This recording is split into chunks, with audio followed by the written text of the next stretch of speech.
प्रतिमा बाबा साहब की वो कितनी तोड़ ले, वो एक तोड़ेंगे हम 1000 लगा देंगे। प्रतिमा पे नहीं जाना हमें, हमें उनके विचारों पे जाना है, हमें उनके पद चिन्हों पे चलना है, हमें उनके दिखाए हुए रास्तों पे जाना है। हमें बाबा साहब ने जो हक अधिकार दिए हैं, जो संविधान दिया है, जो लोकतंत्र दिया है, हमें उसकी रक्षा करनी है। आज बहुजन समाज के शेर ना तो मरने से डरते हैं, ना ही कलम चलाने से डरते हैं, ना ही बोलने से डरते हैं और ना ही संगठित होने से डरते हैं। 2 अप्रैल ये हमेशा याद रख लेना।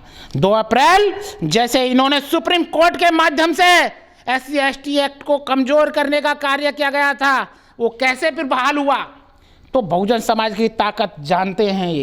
ये इस तरीके से गुमराह कर रहे हैं कि वो मंदिर में आइए आपको जलाभिषेक चलाएंगे। क्या मिलेगा जलाभिषेक चढ़ा करके? क्या मिल जाएगा? हमें तो किताब चाहिए, शिक्षा चाहिए, अच्छी शिक्षा चाहिए, हमारे बच्चों का फ्यूचर उसे। हमें तो सरकारी सर्विसों में जो रिजर्वेशन था वो सरकारी संस्थाएं दबा करके बेच दी गई। ये सब षड्यंत्र चल रहा है। ये झूठा राष्ट्रवाद की जो परिभाषा बता रहे हैं, ये धीरे धीरे इन्होंने हमारे हक अधिकारों को कुचल दिया गया। SC/ST के पास कितनी इंडस्ट्रियां हैं। OBC समाज को इन्होंने जो घंटा पकड़ाया था, जो इन्होंने राम मंदिर और अदर की चीजों में उलझाया था, आज OBC समाज जाग रहा है। आज हमारे उत्तर प्रदेश के पूर्व मुख्यमंत्री अखिलेश यादव जी चिल्ला रहे हैं, तो मैं जब मेरा मुख्यमंत्री पद छिना तो भैया उसका सुदृढ़ीकरण किया गया, उसमें गाय गंगा मूत्र दूध से उस बंगले को, उस कुर्सी को धोया गया। तो आज अखिलेश को भी पता लग रहा है पिछड़ा समाज की, नहीं तो वो भी अपने आप को क्षत्रिय मान कर चलते थे। क्योंकि SC/ST का जो प्रमोशन में, रिजर्वेशन में, जब प्रमोशन में अधिक वो था, वो बिल भी उन्होंने फाड़ा था उनकी पार्टी ने। 2022 में उत्तर प्रदेश में बहुजन समाज के लोगों ने अखिलेश को पूरा सपोर्ट किया और उनको जाकर के वो सेकंड पार्टी बन करके आई। लेकिन मोहन भागवत ये भी कह रहे हैं कि दलितों को मंदिर में जलाभिषेक करने दें। क्या दलितों को मंदिर से जोड़ना चाहते हैं मोहन भागवत फिर से? वो किताब नहीं दे सकते, वो स्कूल नहीं दे सकते, वो भारतीय संविधान के हक अधिकार नहीं दे सकते, वो भारतीय संविधान के तहत में मिले मानव हक अधिकार नहीं दे सकते। अगर आप करोगे, उत्तर प्रदेश के अंदर आज तक ये काम नहीं हुआ, ना कोई बोला होगा कि अब जो धर्म का मामला जो चल रहा है, क्या संवैधानिक अधिकार थे जो DM को लिख करके दिया गया, भारतीय नवमी और ये जो है वो DM को मनवाना पड़ेगा हर मटको और एक उसमें। क्या वो सरकारी आदेश किसी को दिखाई दिए? कोई बोला? नहीं बोला। कारण क्या है? आपको घुमा फिरा करके मंदिर पे जल अभिषेक की बात कर रहे हैं, आपको मंदिर तक ले जाने की बात कर रहे हैं। आपकी बारात को कोई छेड़ेगा नहीं, आप उनकी चढ़वाओगे अगर जो वहाँ का विवादित आदमी है तो, यानी क्यों? वो पता है उनका वोट कैसे लेना है। सबको पता है देश के अंदर सबसे पुराना अगर इतिहास को खंगालोगे तो बौद्ध धर्म है। बौद्ध धर्म जो है जीवन शैली है, जीने की आपकी जरूरतों को बताती है, आपके विज्ञान को, दृष्टिकोण को बदलती है। लेकिन आज जब लोग बड़ी संख्या में विज्ञान की तरफ जा रहे हैं, समानता की तरफ जा रहे हैं, बोध की तरफ जा रहे हैं, वहां उन्हें विचलित होना लाजमी है। आज वो कहते हैं मंदिर में आइए, जलाभिषेक करवाएंगे, आइए तुम्हें पंडित भी बनाएंगे, पुजारी भी बनाएंगे। भैया वो रखो तुम, हमारे लिए मंदिर नहीं है। हाँ, अगर ये दलित का, SC/ST का, OBC का भला चाहते हैं तो ये शिक्षा को जो इन्होंने प्राइवेट सेक्टरों में बांट दिया है, इतनी महंगी फीस कर दिया है, राष्ट्रीयकरण करो। देश के अंदर अगर देश का भला चाहते हैं, देश को ये विश्व गुरु बनाना चाहते हैं, सिर्फ और सिर्फ एक चीज है, एजुकेशन। इस देश की 100% एजुकेशन को राष्ट्रीयकरण कर देना चाहिए। एक जैसी नीति की शिक्षा भारत के अंदर लागू होनी चाहिए। अमीर का बच्चा, गरीब का बच्चा, मंत्री का बच्चा, घास खोदने का बच्चा एक ही स्कूल में पढ़ेगा, एक ही ड्रेस पहनेगा, एक ही तरीके का वहाँ स्कूल में जाएगा, खाना खाएगा। देखिए देश कैसे तरक्की नहीं करेगा। लेकिन वो स्कूल को तो लगातार उस सरकारी स्कूल है मध्य प्रदेश में, अभी काफ़ी स्कूलों को उन्होंने निजीकरण को हाथ में बेच दिया, क्योंकि जो सरकारी स्कूलों की ज़मीनें थी वो अब आबादी के बीच में आ गई हैं, बेशकीमती हो गई हैं, उनको उन्होंने बंद कर दिया। जहां जहां भाजपा की सरकार रही है वहां स्कूलों को बंद कर दिया जा रहा है। उन स्कूलों में पढ़ने कौन जाता था? गरीब का बच्चा, एससी का बच्चा, एसटी का बच्चा। लेकिन अब वो करेंगे क्या? एजुकेशन तो इन्होंने छीन ली। अब प्राइवेट स्कूल, ये प्राइवेट एजुकेशन को महत्व देते हैं। कितने लोग प्राइवेट एजुकेशन अपने बच्चों की करवा पाएंगे? ये बहुत बड़ा षड्यंत्र है, इनको समझने की जरूरत है। ये समय समय पे आकर के अपने भाषणों में ले जाते हैं। अगर गौर से इनके भाषणों को सुनेंगे और पिछला इतिहास इनका देखेंगे तो समझ में आ जाएंगे क्या उलझन है इनकी, क्या षड्यंत्र, क्या जाल फेंक रहे हैं। दलित समाज के लोगों को, उनकी बारात को नहीं चढ़ने देते थे। आज उन्हें यह एहसास हो रहा है, आज उन्हें पता लग रहा है कि पहले तो एससी समाज के लोग जागरूक हुआ करते थे, बाबा साहब के मूवमेंट को लेकर के काम करते थे। आज जो ओबीसी समाज जाग रहा है वो ओबीसी समाज अपने आप ही एससी समाज की बारातों को भी चढ़ाने के लिए वो खुद काम कर रहे हैं। आज ओबीसी समाज भी एससी एसटी वाले समाज को अपना समाज, अपना भाई मानने लगे हैं, उनके गले लगने लगे हैं। ये आरएसएस का जो एजेंडा था, जो ये संघ के माध्यम से वो छोटे से बच्चों को उठा लेते थे और उनको ले जा करके उनके दिलो दिमाग में जो अंधविश्वास और पाखंडवाद और गलत इतिहास उनके दिमाग में भरते थे, आज उन्हें के सामने जब ये सच्चाई सामने आ रही है तो जाग रहे हैं और सवाल कर रहे हैं।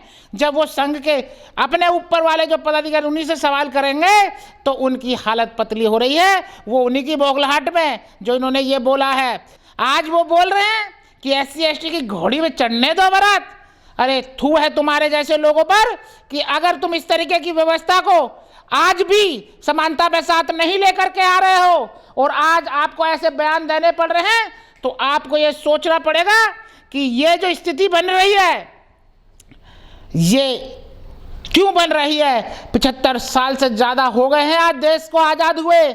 आज इन्होंने धीरे धीरे करके जो भारतीय संविधान के अंदर जो हक अधिकार पर मिले थे बहुजन समाज के लोगों को, एससी एसटी ओबीसी माइनॉरिटी के लोगों को भी, लेकिन उन्होंने दिया कितना है।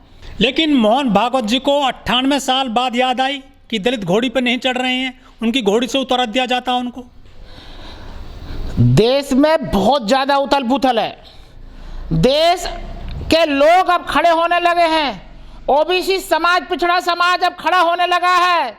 अब भाजपा वाले भी अब बोलने लगे हैं, जैसे अब राहुल के मामले में सुनने को आया है, ओबीसी प्रधानमंत्री के साथ में उन्होंने उनकी बेइज्जती कर दी।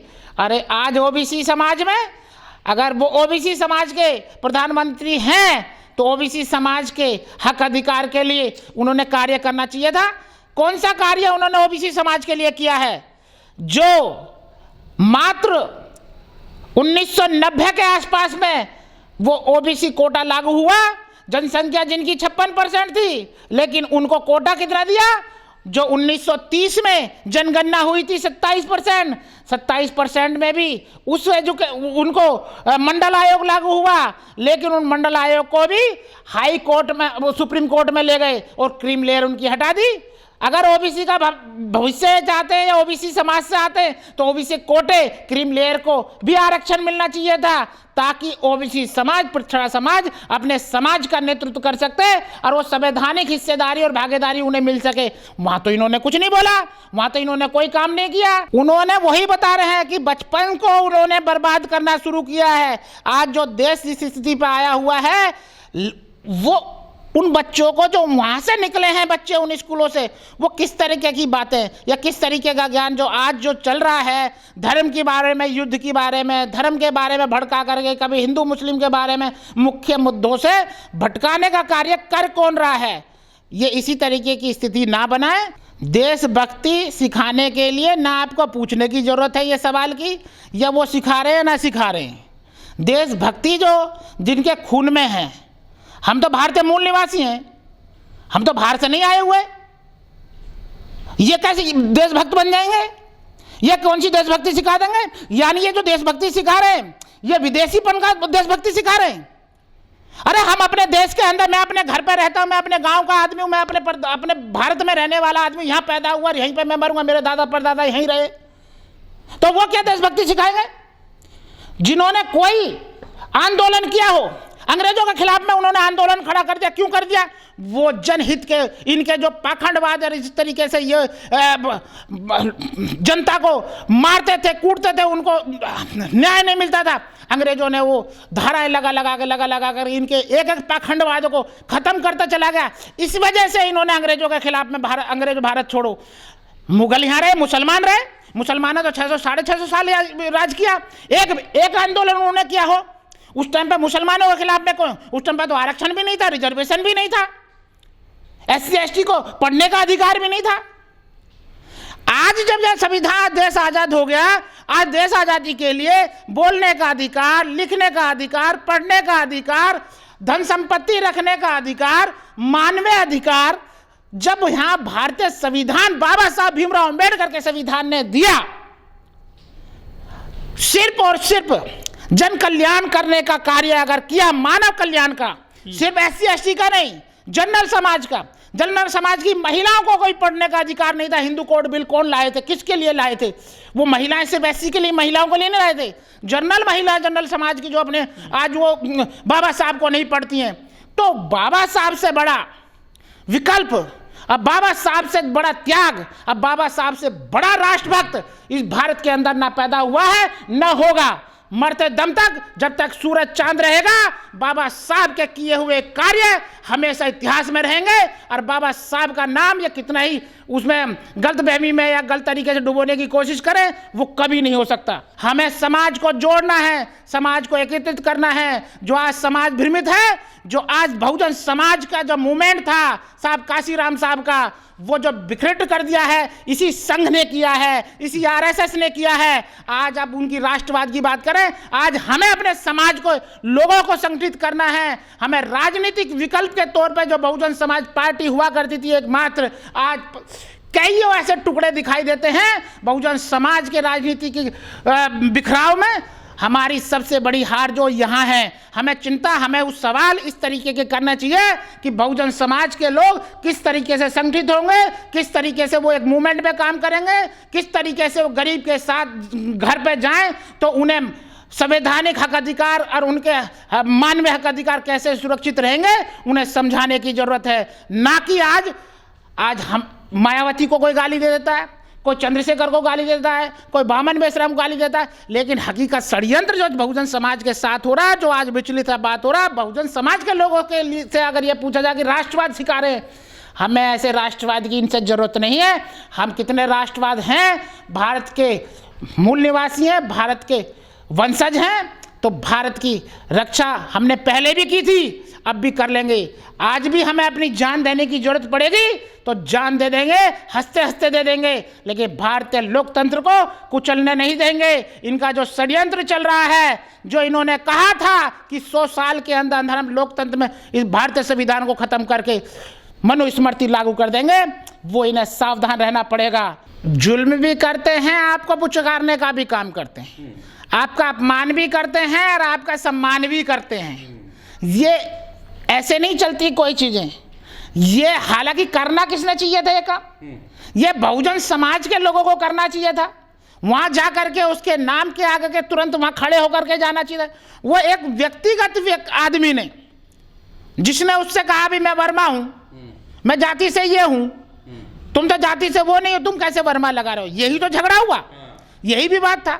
तो उस चीज को वो जिस तरीके से लिया, RSS ने बुनाया ना, उन्होंने वो पैड बना रहे ना, SC ST बहुजन समाज को टुकड़े टुकड़े करने का कार्य कर रहे हैं ना, तो उन्होंने एक अपना और एक कदम और बढ़ा दिया आपके प्रति।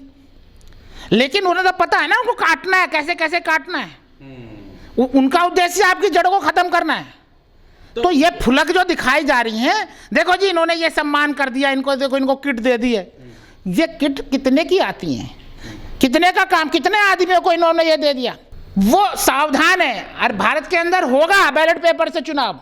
लोकतंत्र अगर स्थापित रहना है, लोकतंत्र को बहाल रखना है, तो उन्हें सत्ता में बने रहना है। तो इसलिए वोट किसकी लेंगे, वोट किसकी ज्यादा है।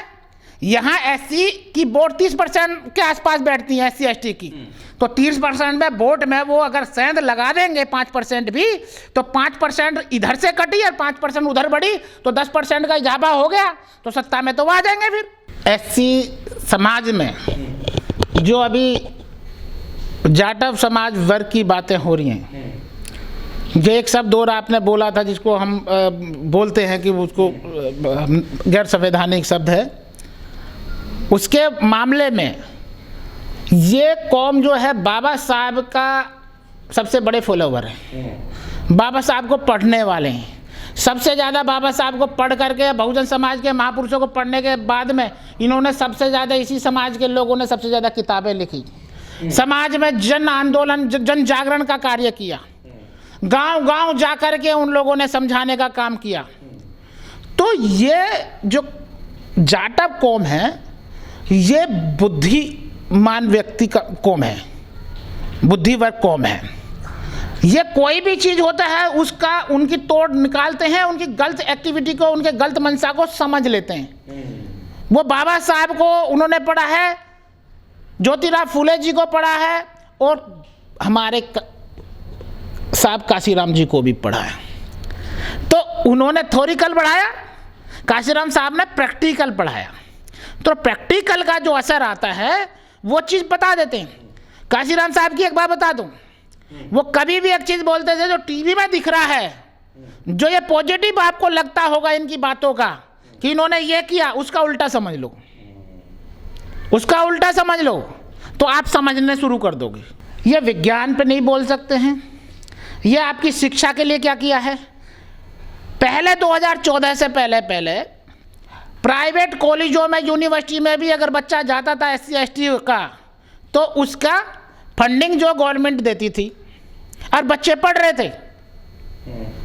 अब क्या कर दिया है, अब जो बच्चे जिनके पास पैसे नहीं, एक तो गवर्नमेंट, सरकारी गवर्नमेंट्स में उनके एडमिशन जल्दी से नहीं होते और वहाँ की व्यवस्था, वहाँ पे भी फीस बढ़ा दी गई। और यहाँ प्राइवेट के जो इनके फंडिंग आती थी, इसको जो बोलते स्कॉलरशिप मिलती थी, वो बिल्कुल बैन कर दी गई है। उससे नुकसान किसका हो रहा है।